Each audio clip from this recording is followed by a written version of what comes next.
Vivimos en un mundo que se ha acelerado de tal manera que parece ser que todo lo que hacemos queda registrado y puede ser compartido con el resto. Nos encontramos con frases históricas de personajes en otros países de los que ni siquiera sabemos quiénes son, pero se vuelven virales.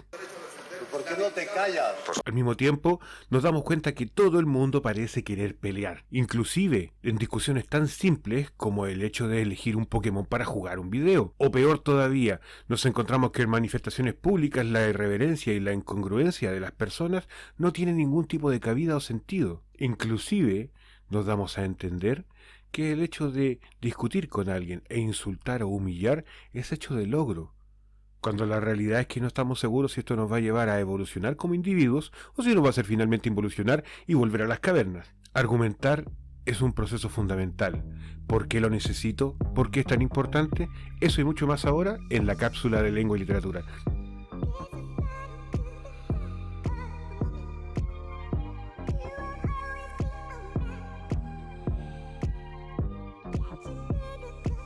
Hola a todos, soy el profesor Miguel Muñoz, profesor de lengua y literatura, y tal como les mencioné al inicio de este video, vamos a hablar sobre argumentación, en específico sobre su estructura y funcionamiento. Todos hemos hecho un trabajo increíble en nuestras casas en base a nuestro trabajo remoto.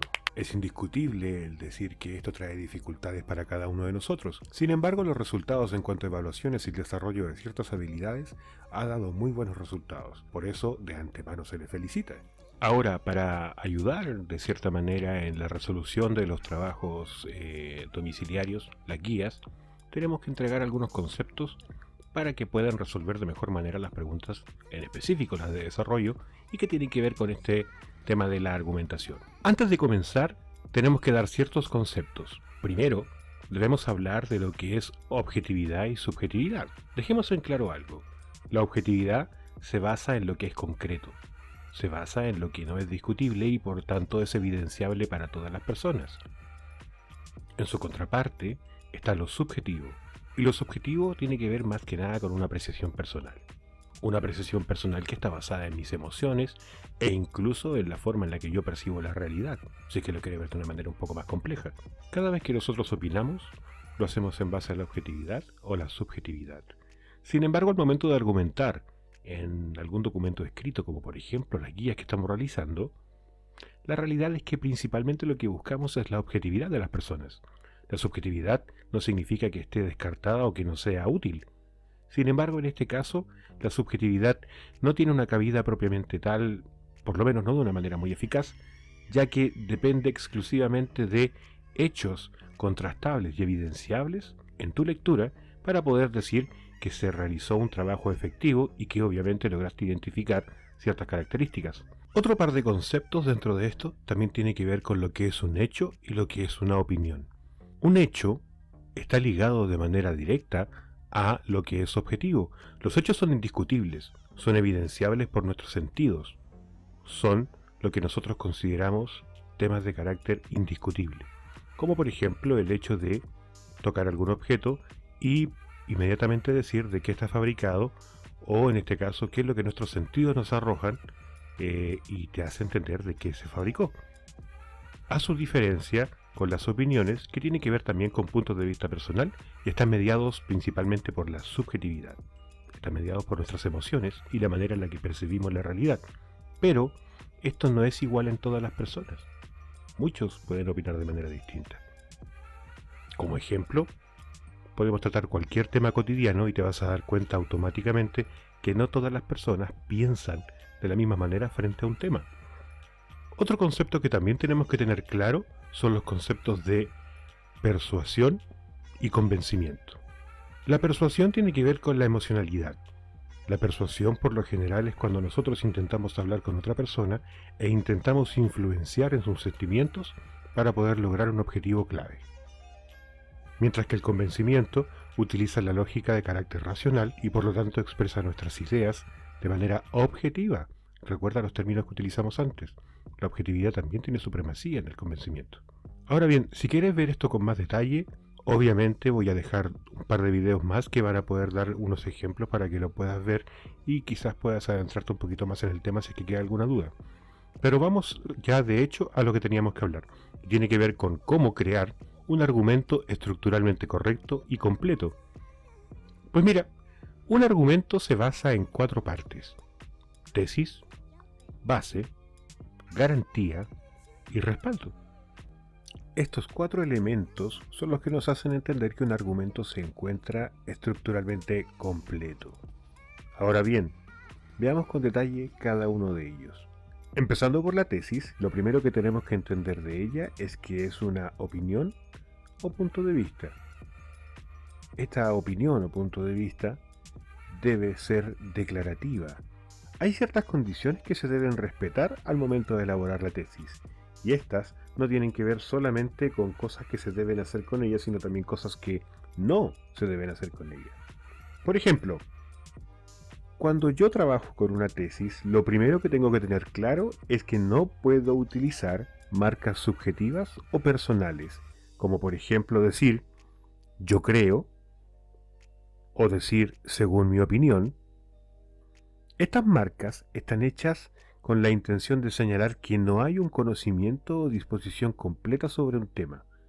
Se supone que si yo voy a argumentar, debo presentar una posición totalitaria, una posición en la que yo me muestro como 100% convencido sobre lo que estoy diciendo. Si yo digo yo creo, la persona que me está escuchando o está leyendo mi documento va a estar también convencida de que lo que yo digo es la verdad.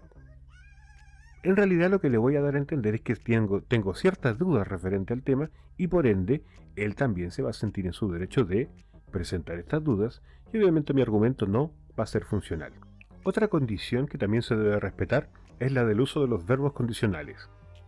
Un par de ejemplos de ello podrían ser decir debería, podría, querría, que el verbo en sí lo que hace es señalar la posibilidad de más de una opción. Cuando yo digo podría, es que la persona puede afirmar como negar. La persona puede acceder como no acceder. Y si se supone que yo dentro de un argumento estoy presentando una opinión o punto de vista totalitario, una opinión o punto de vista que presenta ya algo confirmado, no puedo dar la opción a que el receptor piense que tiene una segunda opción en camino y por lo tanto puede tomar decisiones solo. Y como les decía, la tercera, que también tiene que ver con afirmar o negar algo. Debemos ser declarativos cuando estamos haciendo una tesis. Si yo quiero dar a entender una idea, debo ser declarativo en lo que estoy diciendo y no señalarlo como una creencia vaga o como algo que está entregando más de una opción. En un segundo punto tenemos a la base. Y la base lo que hace es simplemente responder el ¿por qué? En la tesis anteriormente yo señalé un hecho, o mejor dicho, señalé un enunciado al cual yo hago referencia y creo. Recuerden, creo en su totalidad. La base lo que hace es explicar el porqué de esta creencia. Para un tercer punto tenemos a la garantía. Y la garantía, si es que hay que decirlo de alguna manera, puede llegar a ser la parte más compleja dentro del argumento. No compleja porque sea extremadamente difícil, sino porque hay que hacerse a la idea de que ésta señala la relación lógica que existe entre la base y la tesis. Explicado de una manera más sencilla. Si yo en mi tesis doy a entender un punto de vista en particular y posteriormente explico el por qué, la garantía lo que va a hacer es señalar el por qué esto que dije anteriormente tiene sentido para la persona que lo está escuchando o leyendo y por qué debe ser creíble o entendible. Ya terminando el argumento, nos encontramos con su última estructura y esta corresponde al respaldo. El respaldo tiene algo en particular y su principal cualidad es que otorga autoridad a la garantía. ¿Por qué? Porque aporta datos que corroboran y fundamentan la información. Es muy frecuente encontrar en los respaldos alusiones a autoridades, a instituciones, a encuestas, estudios estadísticos o fuentes bibliográficas. Corresponde a lo que sería un argumento por autoridad. En este caso, cuando yo quiero validar información de mi argumento o quiero evidenciar que mi respuesta no solamente es lógica, sino que está respaldada, lo que voy a hacer va a ser fundamentalmente buscar información dentro de, por ejemplo, estudios científicos o la opinión de un experto en el tema. Sería súper plausible que en el caso de querer cambiar un vehículo, yo ocupara como autoridad dentro de mi argumento mencionar lo que recomienda el fabricante del vehículo o en su defecto un mecánico experto. Si bien es importante tener respaldo dentro del argumento, no cualquier tipo de experto es el funcional, o no cualquier tipo de experto nos sirve para este argumento. No se trata de buscar a alguna persona importante dentro de algún área y pedirle que opine sobre cualquier cosa. Se supone que el respaldo lo que busca es profesionales dentro de un área en particular o personas que tengan algún grado de conocimiento directo sobre lo que se está hablando. Es por eso que a la vez, aparte de buscar personas, también se pueden buscar instituciones, como por ejemplo mencionar un ministerio o una organización a nivel mundial o nacional. Otra cualidad es también la de poder buscar referencias bibliográficas. El hecho de poder respaldar tu información con la opinión de terceras personas no equivale al simple hecho de preguntarle a esta persona si te autoriza.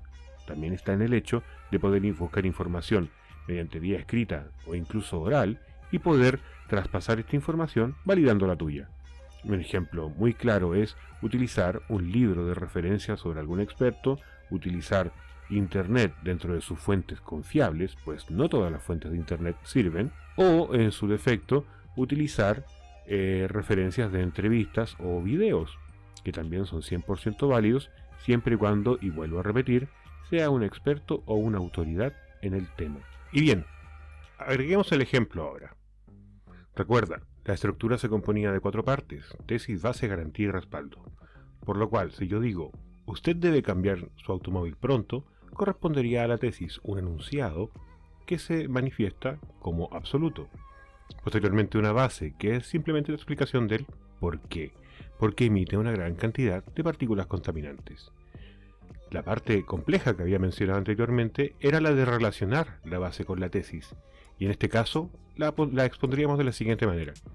Al contaminar más, usted está exponiendo a la población a aspirar más sustancias tóxicas, además de sobrepasar el límite permitido por la ley, por lo que el cambio de auto es la única solución. Y obviamente el respaldo. Recuerda, el respaldo lo que hace es confirmar que la información que estás entregando no es simplemente una idea tuya, sino que también está confirmada por expertos, personas que son entendidas en el tema. Y en este caso utilizamos una autoridad a nivel ministerial, el Ministerio de Salud y el de Transporte, que dicen y son claros al respecto de los límites de acción contaminante por automóvil. Bien chicos, estamos llegando ya al final de nuestro video y les doy las gracias por haberlo visto hasta el final.